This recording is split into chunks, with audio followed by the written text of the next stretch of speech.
I'm interested to get your take on one of the trends that we're seeing, especially out of Silicon Valley, which is really tokenmaxxing. What's your take on that? The problem with tokenmaxxing is the same as the problem with any of these inherently flawed metrics that are just measuring adoption. I have 90% of my workers using generative AI. Well, that tells me nothing. Are they using it to create cat memes, or are they using it to advance their work in meaningful ways? Generative AI is transforming life as we know it, not just in the workplace, but in governance, ethics, and beyond. Here at the AI Lab, we're dissecting all of it to help you make sense of it. I'm Melissa Mahtani, your host of this episode, and today I'm speaking to Jennifer Stave, the launch director of Harvard Business School's AI Institute. Jen, it is great to finally connect. How are you? I'm doing great. Thanks for having me. So Jen, you launched Harvard's AI Institute, which up until recently was known as the Digital Data and Design Institute at Harvard, or better known as D-Cubed. Tell us a little bit about what the Institute does and give us some insight into your day job. So we launched the HBS AI Institute about 4 years ago, right as generative AI was coming into the world of business. So there was a lot of questions by just about everyone in society, executives, just people in their houses. The whole world was trying to figure out, what is this technology and how is it going to affect my life, my business?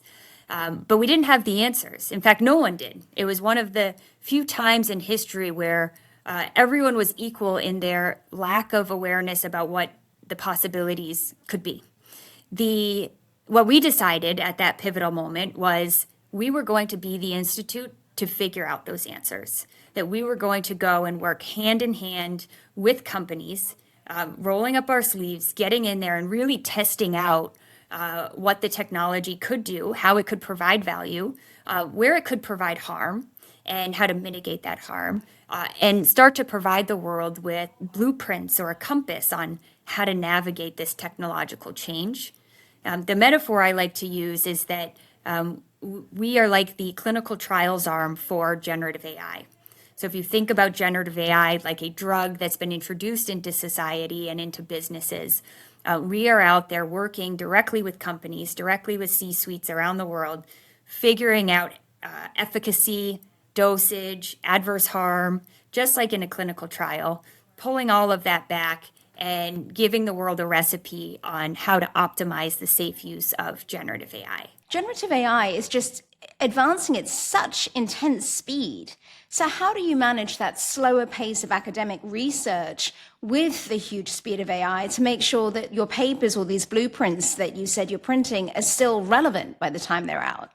That is what makes today so exciting, the constant technological change. And in fact, it really is increasing the rate at which it changes. So we think of technology as changing exponentially, meaning that more and more changes are coming at a faster and faster rate, which is problematic because humans don't move in an exponential rate, right? So when you think about, company adoption, it's lagging behind right now. And that's because companies cannot change themselves exponentially. They change themselves linearly. And so there's this gap between the technology, what it can do, and then humans and our ability to exploit it through new operating models, through new business models, through some of these other changes that require more than just implementing a technology. They actually require re-architecting the firm. So what have we done to try to keep up ourselves?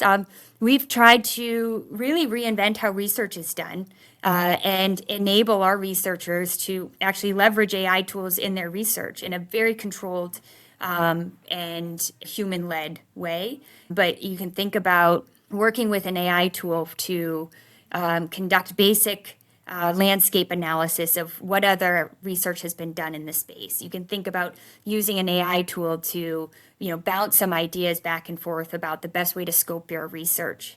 And always make sure, especially in academic research, because compliance and adherence to ethical standards is paramount. So always making sure that that expert is ultimately making the decisions, but really equipping them with the ability to move faster and then to work directly with companies that are experiencing this tumultuous change. You described the Institute as the world's clinical trials arm for generative AI in business. It's such an interesting description. What's the most counterintuitive lesson you've learned about AI in business that goes against the conventional wisdom that we see? I would say one of the most fascinating things that I've learned at HBS AI Institute is really just how important humans are to technological change. You see a lot of common descriptions in the media about being an AI optimist or an AI pessimist, and whether we think AI will be good for the world or have adverse harm.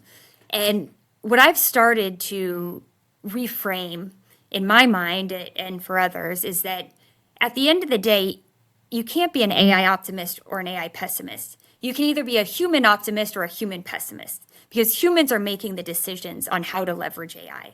And so if it's creating adverse harm, if it's not controlled, and if the risks run rampant, that was ultimately because the human use of it was not done in the right way according to best standards or according to a controlled rollout.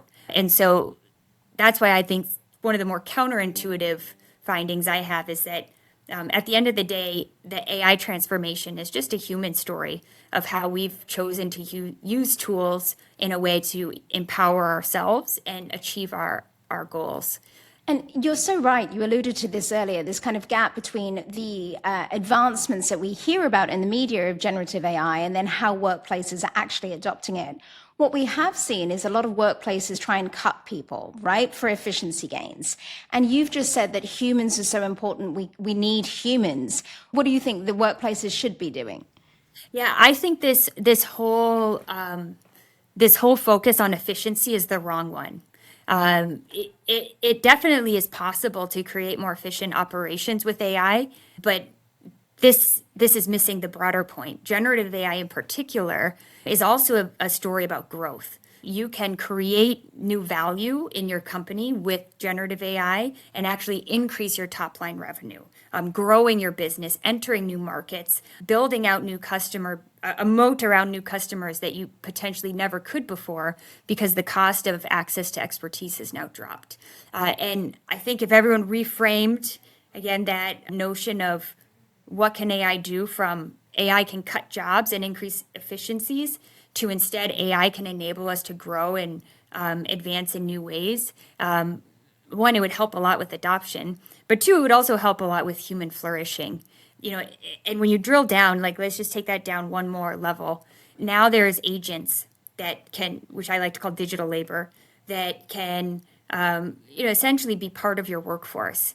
But managing digital labor is fundamentally different than managing human labor, which means now there's this career ladder that can exist that never existed before.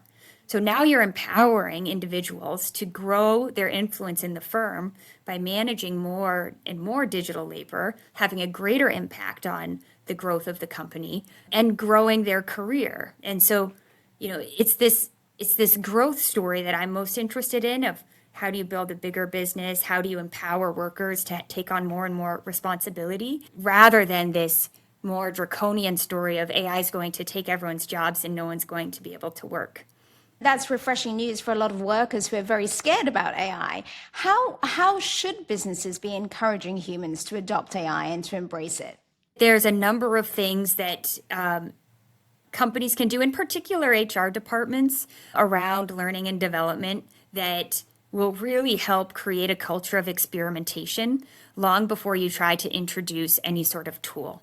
As I mentioned earlier, the rate at which technology is changing is just going to continue to increase, right? And it used to be if you were a company going through digital transformation that you're going from point A to point B.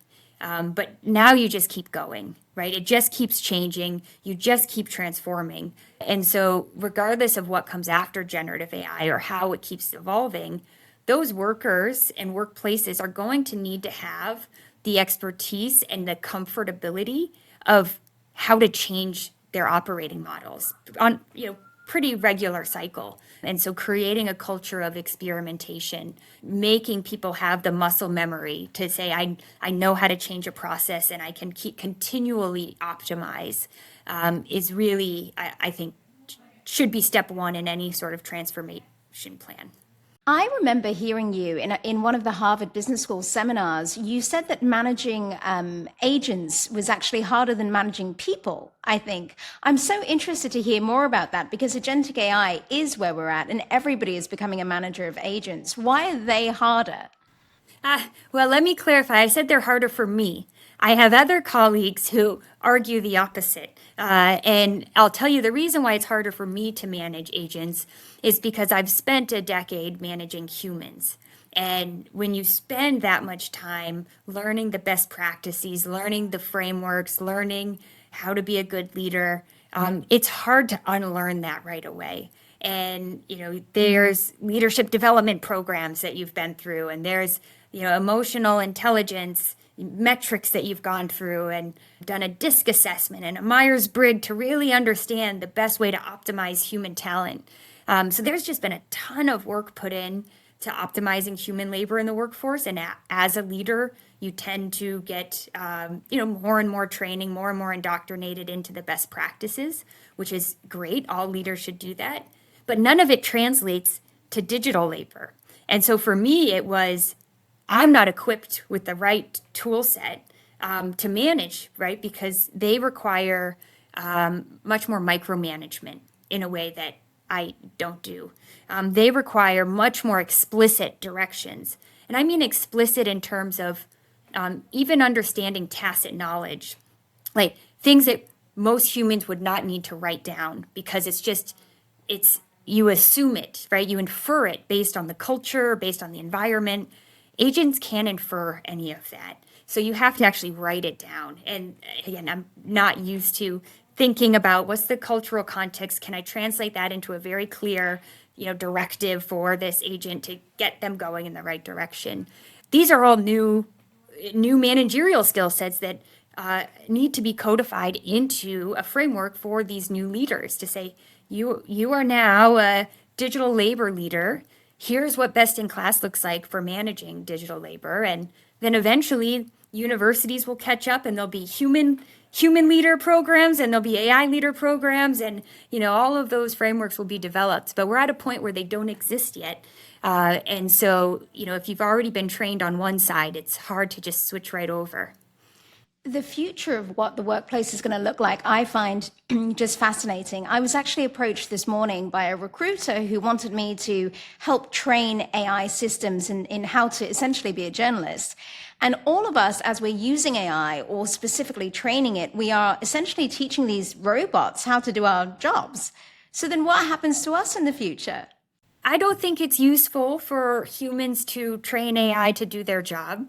It's much better for us to sit down and figure out how do we optimize the thing that makes humans great, which is all of this really rich judgment, expertise, and understanding of the world and of our craft.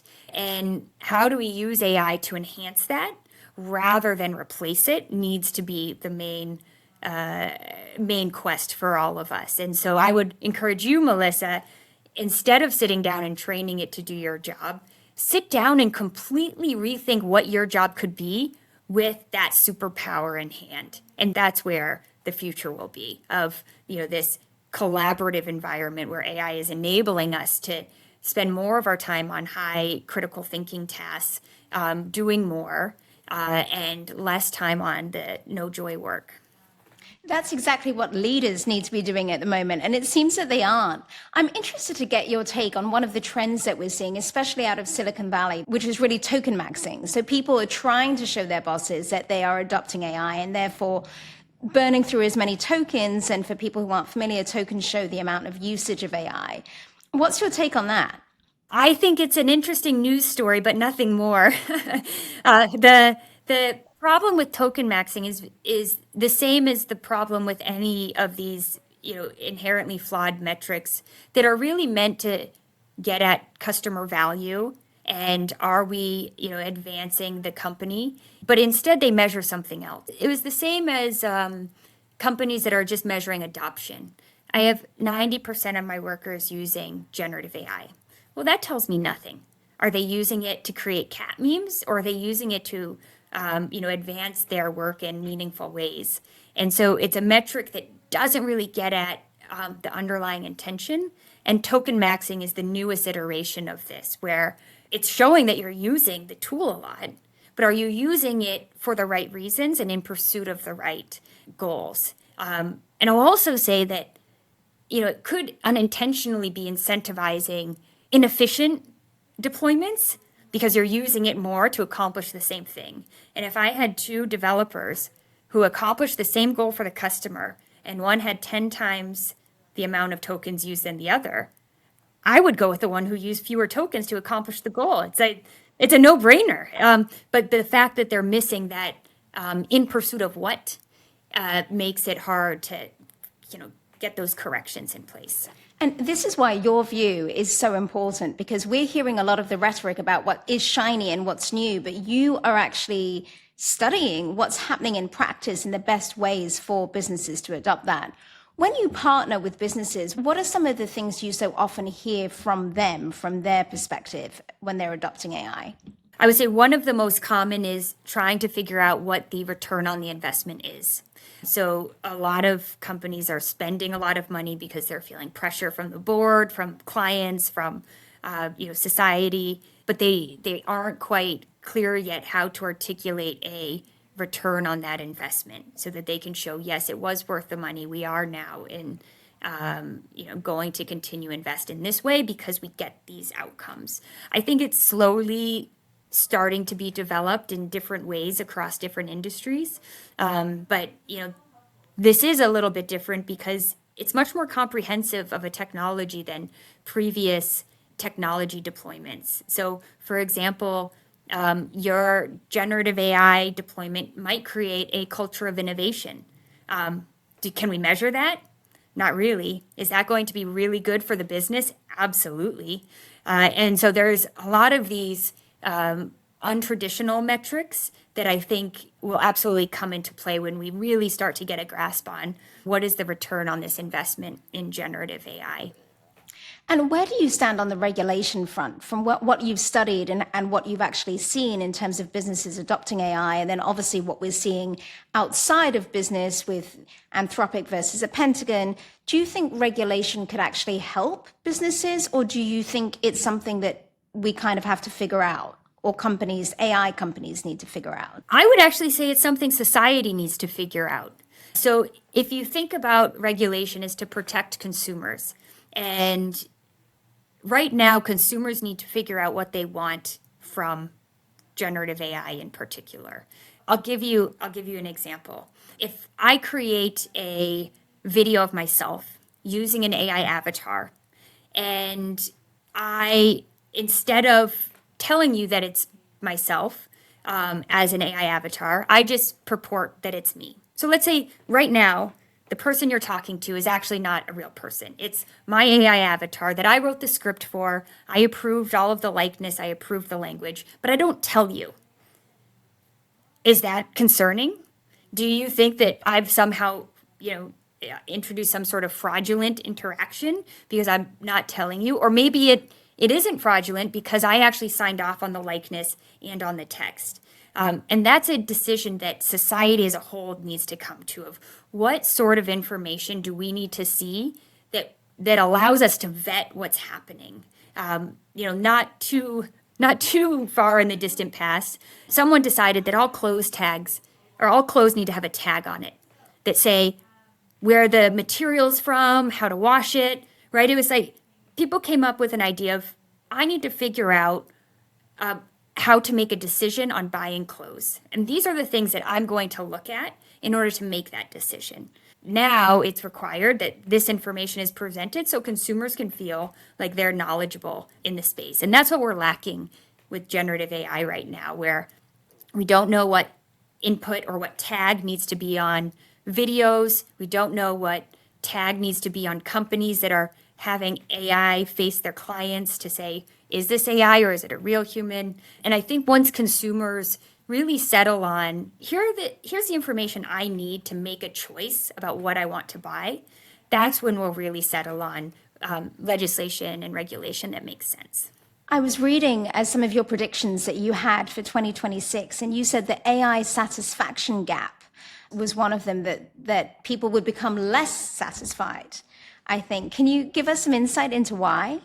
I think that there's been so much excitement about AI.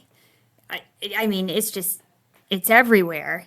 And it's just taking a long time to translate into pretty significant changes. And that's because it takes a long time to re-architect a firm.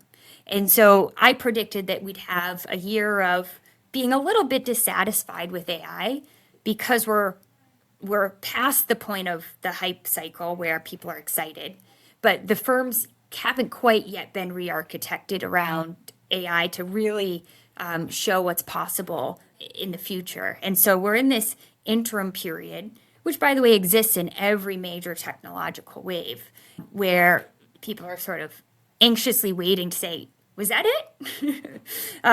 But it's not it, and there'll be more to come. But we're just in this period where humans catching up to where the technology is. Are you able to share any of the work that Harvard's AI Institute is currently looking into? Anything that you're working on now for the future? Yeah, we have a lot of really, really interesting research underway about the future of the firm and what it actually looks like in terms of its operating model, and the way in which those future firms are exploiting the value of this technology in a completely new way. So I'll give you one example. There's quite a few studies going on about tacit knowledge. So this is all of that knowledge that isn't necessarily written down anywhere, but humans, especially ones who have been around in the company a long time, they tend to have it. It's like the unofficial rules of the road. This is how things work. This is how we, this is our approach. This is our philosophy. This is how you can navigate this situation within the firm culture. And there's a lot of research now being done suggesting that if we are able to understand how to infuse that tacit knowledge into AI, it will significantly increase the adoption and significantly increase the value proposition of those deployments. But again, this is something that we've never had to grapple with before, to say, well, how do we take something that's not written, and humans tend to intuit, and actually get it written down, which is just, pretty exciting where the research is. As we begin to close out, so having done these studies on workplace transformation and workplaces of the future, what is one piece of advice that you would give to businesses right now as they are just beginning to adopt AI? The most critical piece of advice I would give is to take a step back and understand that AI is simply a tool that can be used in pursuit of your business strategy. And so you have to tie it directly to the strategy. If you decide to instead do these small little pilots that are unrelated to your core business, they're not going to result in any value. And then you're going to feel like you wasted money. The value stays localized. It doesn't go enterprise because it's not related to your business strategy. So I always recommend people start at the strategy level. Figure out how you create value, how you capture value, what differentiates you as a company, and does the existence of this new capability help you do that in a better way? And that's where you start. Jen, it is always so interesting to get your insight, especially as you really have your hands in the weeds. Thank you so much for joining us. It was my pleasure. For our listeners out there, if you have any questions about what we've been talking about today, or questions in general, send them to us at podcastquestions@theailab.ai. We'd love to hear from you and hopefully find you some answers. Thanks for listening.